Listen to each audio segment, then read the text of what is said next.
कविता अपने माता पिता की बहुत लाडली थी। 3 बड़े भाइयों की बहन थी।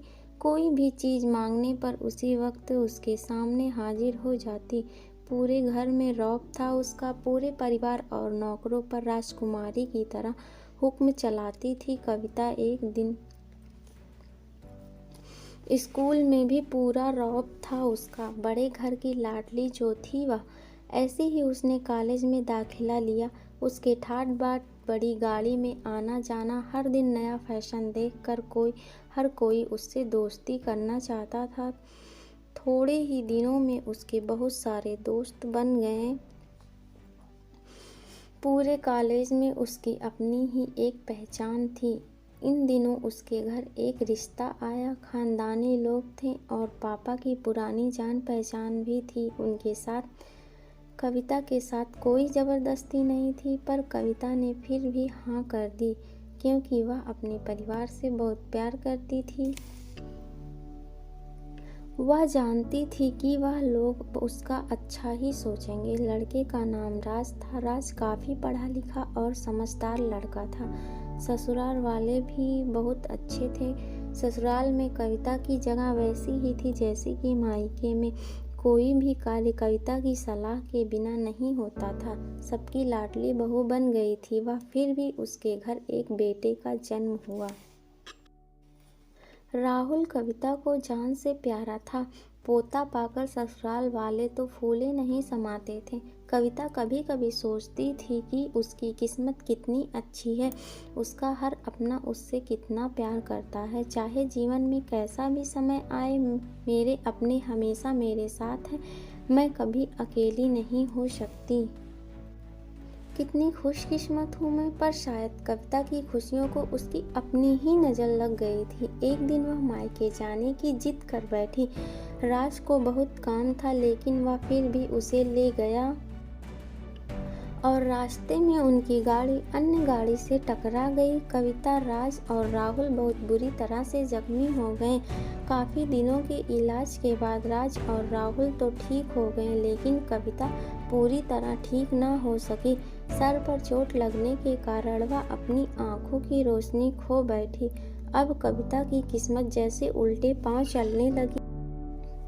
मायके वाले कुछ दिनों तक उससे मिलने आते रहे, फिर कभी कभार फ़ोन ही करके पूछ लेते कि अब कैसी हो। धीरे धीरे ये सिलसिला भी कम हो गया। ससुराल वालों की सहानुभूति भी कम होने लगी। घर में किसी को पास बैठने के लिए कहती तो जवाब मिलता, बहुत काम है, अब तुम भी हाथ नहीं बटा सकती। राज भी चिड़चिड़ा हो गया था। बस राहुल ही था उसके साथ, जिसके साथ हंसते खेलते उसका वक्त गुजरता। एक दिन कविता के हाथ से कुछ सामान गिर गया, जिसकी वजह से राहुल को हल्की सी चोट लग गई। कविता के सास ससुर ने राहुल को उससे अलग कर दिया कि कहीं ना देखने की वजह से बच्चे का कोई नुकसान ना हो जाए। कविता अंदर से टूट चुकी थी।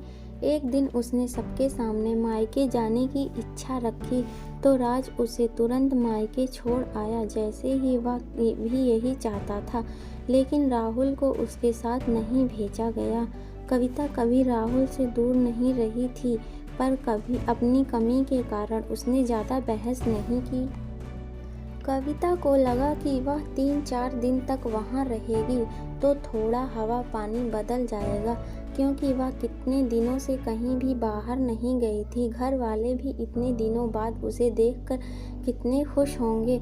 कविता के घर पहुँचने पर सब लोग बहुत खुश हुए। खाने में सब कुछ कविता की पसंद का ही बना था।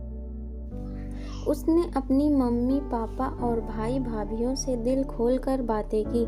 उनके छोटे छोटे बच्चे भी बुआ के साथ घुल मिल गए थे। रात को सोने के वक्त जब वह कपड़े बदलने लगी तो उसे पता चला कि उसका बैग तो बहुत भरा हुआ।